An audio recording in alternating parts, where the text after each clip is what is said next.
everybody, yes, we are back with another review video. This time we are reviewing the fantastic, the most incredible, the long-awaited Plastic Leviathan Dreadnought. Here he is. What a lovely, lovely, lovely model this is. It is the Plastic Leviathan Siege Dreadnought with claw and drill weapons. Now, we're going to be doing a full review just like we did with the Parasite of Mortrex for this one. But we're not only going to be doing that, we're going to be comparing this with one of his Resin brothers. We've got a Blood Angels Resin Leviathan Dreadnought available now from Forgeworld. So, without further ado, we might as well jump right into it.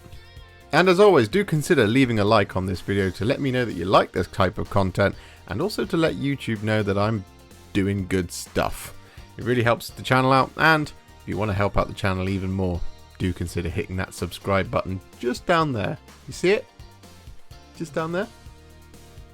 Just give it a little click. That would be wonderful. The Leviathan Siege Dreadnought with claw and drill weapons is a plastic model kit available from Games Workshop for a recommended retail price of £47.50.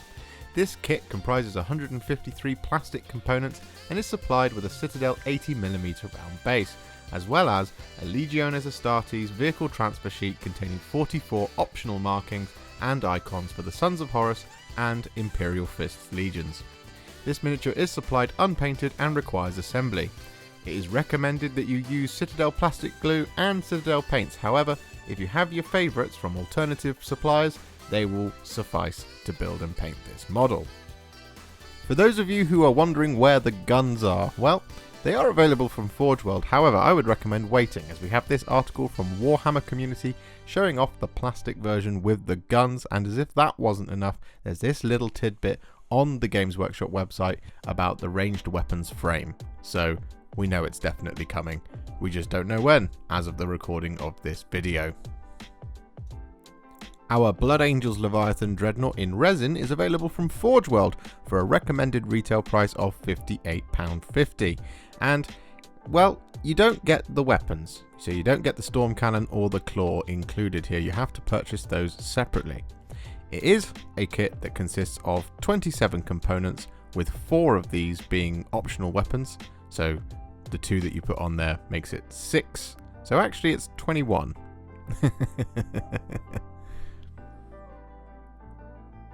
As you can see, each of the weapons are available individually for £15.50. So, in total, your Dreadnought will cost you £58.50 and both of your weapons will cost you £15.50 each. So that's £31 plus £58.50, which is £89.50. That's maths done on the fly. So, our first point of comparison is of course the price. The Plastic Leviathan Dreadnought is available for £47.50, including the weapons. However, our resin one is £58.50 without the weapons. Now, the plastic frames for the weapons are available, and as far as I can tell, and this is with a non-expert eye, the plastic weapons would work on the resin Dreadnought. You could easily get them in there. I'm 99% certain that you could, as the scale of the two models is about the same, as you will see very, very shortly. However, if you go for the all resin version, you are paying nearly double the amount of money as the plastic version. Is it worth it? Well, you do get that Legion specific detailing. The Blood Angels one is fantastic and it's a fan favourite. It's particularly a Warhipster favourite. Is that amount of detail worth it though? Well, I guess that's up to each individual consumer. And who's to say, these resin ones might not stick around forever. It might just be plastic all the way now, baby. So the choice is very obviously yours. Plastic or resin? It's up to you. So with all that out the way, we now need to consider what it's like to build both the plastic and the resin Leviathan Dreadnought. Let's start with the resin one. So the first thing you have to do with resin is you have to stick it in a Tupperware or container of some kind and clean it off by throwing a bunch of washing up liquid over the top. This is fairy liquid, but any kind of dishwasher soap will do. Once you've got all of that dish soap on, it's now time to run the tap and get some nice warm water. You want it to be not boiling hot, but just hot to the touch. 5 hours later. Once that water is hot enough, you want to take your plastic container and fill it up with the hot water. You want to make sure that everything is completely submerged, and as you can see, the bubbles are bubbling away nicely there as that dish soap now discorporates in the rest of the water. Then, once that's done, you want to pop the lid on, or just cover it with something. If you haven't got a lid for your container, like a saucepan lid or a large box, something like that. And then you just want to leave it for sometimes overnight, at least a couple of hours. Approximately 10 hours later.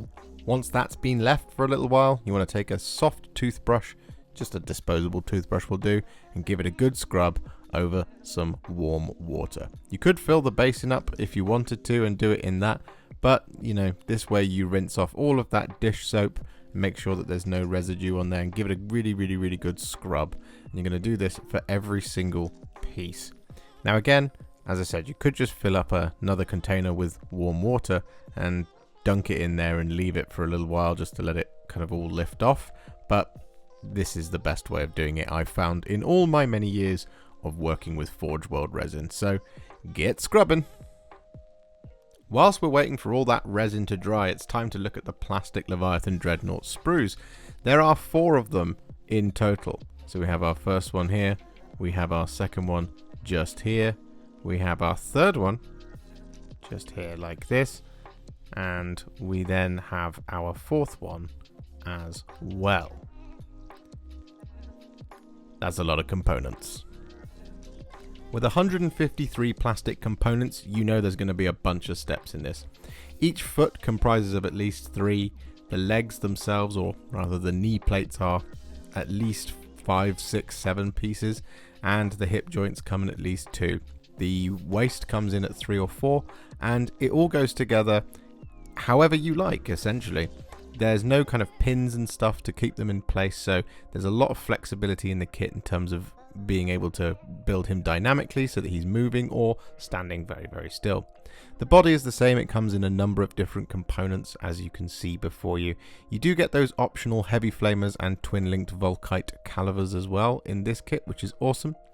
And then you have the weapons. Now, the weapons are built in pretty much the same way as the resin ones. However, there's a few more components. For example, on the claw, you can see D11 is a piece that isn't present in the resin one. It's already sculpted onto that main base. It's a long instruction manual, this one. There's lots and lots of steps, so it is quite a challenging build, at least in terms of time and effort required. If we inspect the sprues, however, you can see that they are quite nicely attached to the sprue. There's not tons and tons of areas where there's outward facing details. Now, they do exist, particularly within these 153 plastic components. It's always going to happen, for example, here on the edges of the torso and on the engine block as well. These areas are visible to the outside, albeit very, very, very small. It just means that you have to be very careful with that knife and that mold line remover to make sure that you get a really smooth finish on these areas. The legs are where we have some issues. The feet coming in 3 different pieces does mean that you're going to get a seam, so you might want to have some green stuff or filler to make sure you get a nice smooth contact point on there, and on the knee plates as well.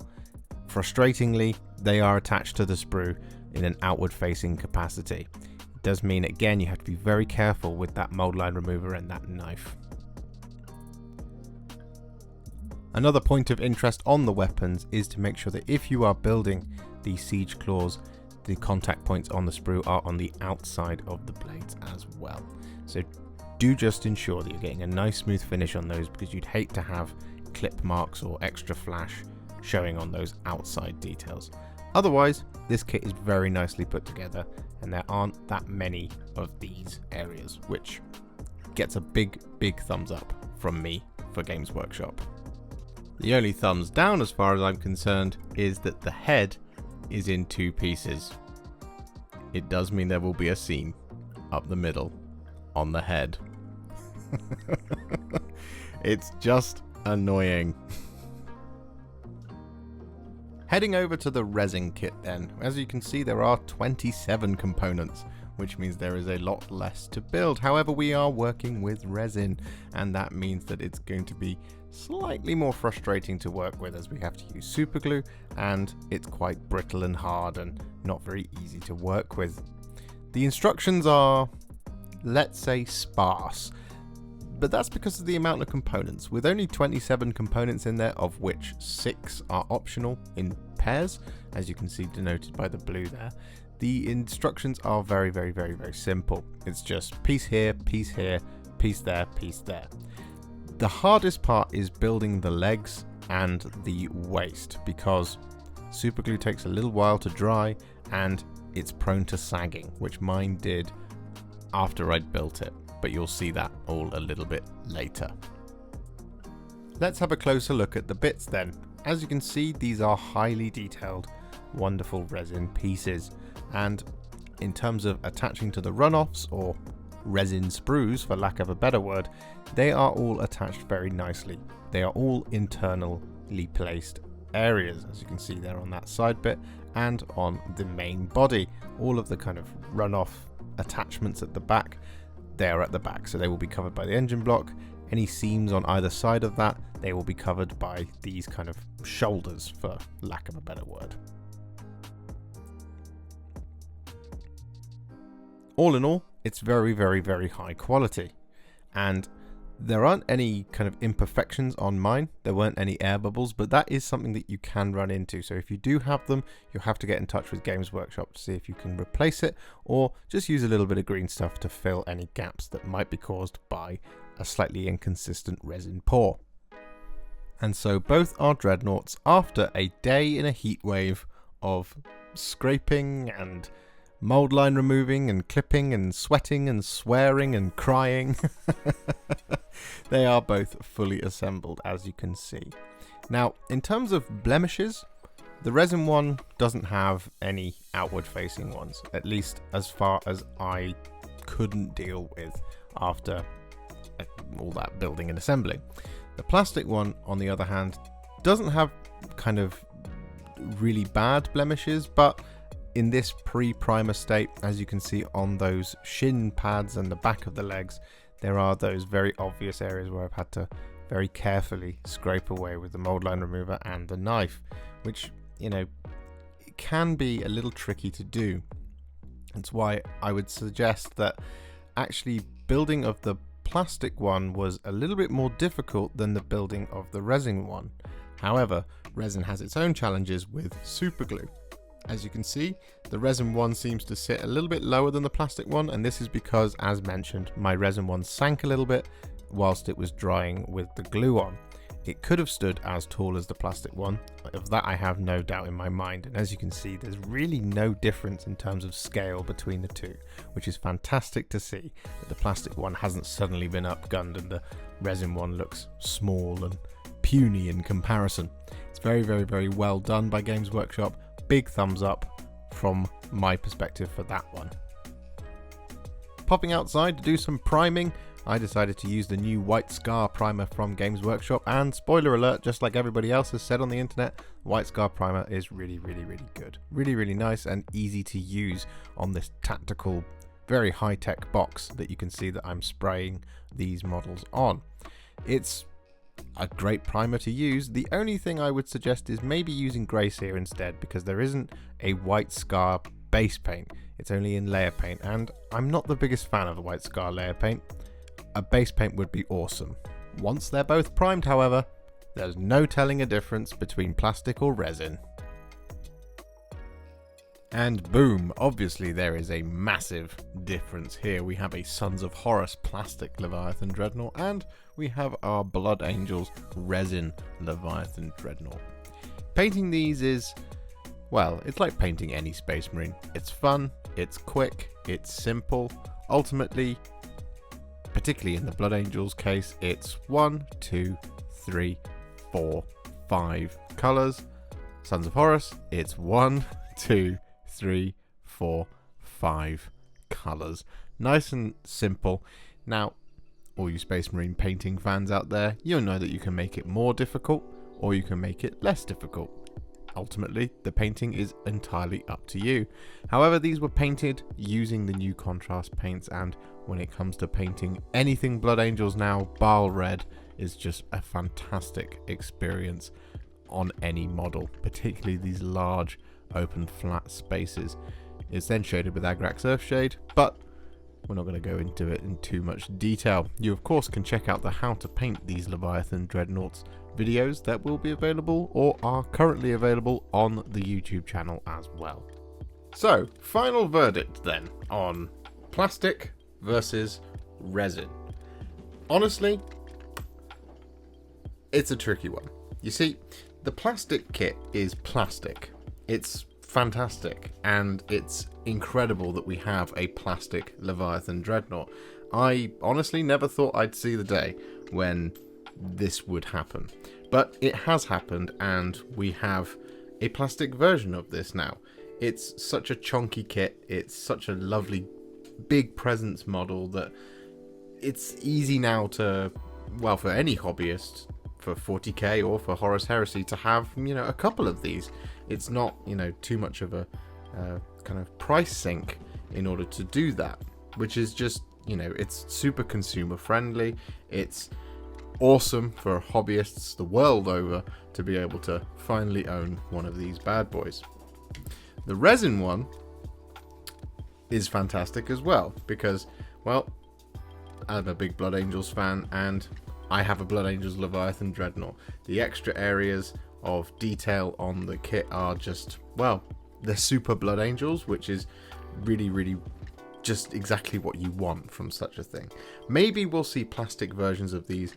I doubt it, but who knows? We can always cross our fingers. I have no idea anymore. We got a plastic one, so who knows? So how do we settle this debate, resin versus plastic? Well, I think it comes down to a couple of different areas. Firstly is the price. Now, the plastic one is cheaper. That's immediately a win in its column. Its weapons are included, and you're going to get some plastic frames. We've already seen the plastic siege drills and claws frame, which, you know, gives you 2 of each. So that's a big bonus. Who knows what the weapons frame will look like? We'll find out very, very soon. Probably the day after I've published this video, I would suspect. So price is a factor, and in this debate, I think the Plastic Leviathan Dreadnought wins it, hands down. It's super high detailed, it's not Legion specific, so it can be used for a number of different things, including your own homebrew Space Marine chapters, so it can make the leap across into 40k, and it's cheaper. Fundamentally, you get more in the box, not just components, but you get the weapons included, so the plastic one, I think, takes the victory in this instance. So, building them then. Which one takes the crown in this battle? One is resin and one is plastic. That's kind of the debate at hand, right? Resin needs to be washed. It takes a little bit more care when putting it together. It takes longer to put together, and time is a huge factor for a lot of hobbyists. However, despite the fact that it is resin and it takes all that extra time to be cleaned and prepped and ready for building, it is only 27 components in the body alone, and each weapon was roughly about 5, possibly 6 components in and of itself. So 27 plus 12 is 39, minus the 4 ones that we didn't use, so those Volkite Calivers and the Heavy Flamers. It's a significantly small amount of components to have to put together when you actually come to the building process. So that brings us to the Plastic Dreadnought, which has over 150 components. Now, you don't use all 150 components, no, of course not. You have a couple of different options in terms of like the chest plate and things like that, a couple of extra cables, and you of course have the alternative weapon options, which you necessarily won't use unless you are magnetizing your dreadnought, for example. Even if we take a rough estimate of saying we used 130 or 120 components, that is 3 times as many components to have to put together for the sake of one model. That takes a lot of time. Now, I'm a slow builder, and whether or not this saved me any time using the plastic one or the resin one, I honestly couldn't answer. Building large plastic kits or complicated plastic kits for me takes quite a while to do because it's just not something that I particularly enjoy doing. But for those of you out there who do love to build, the plastic one will probably go a lot quicker. Just because it's plastic, it's easy to work with, it's very simple to clip off, it's easy to clean up, and once you stick it together with some plastic glue, it dries very quickly and assembles very quickly. There's less slippage, for example, like within my resin one, the body slipped down a little bit, it sank over time because the super glue wasn't drying quickly enough, which is why it sits just that little bit shorter than the plastic one. So in this instance, I would have to say that building the resin one and building the plastic one, it's almost a tie for me, because the amount of time it took to do both was about the same, because the building of the resin one was pretty quick, but all the cleanup took a long time. The building of the plastic one, the cleanup was virtually no time whatsoever, but putting it together took quite a long time. So in this instance, yes, I would say it is a dead tie. It would be entirely up to you out there as to which one you would prefer to build. The plastic one probably just about edges it for me because it's plastic and it's just easier to do despite the amount of time it took me to do them. But as somebody who doesn't enjoy building, time is not really a good indicator of my opinion of building a kit because I just don't like building models.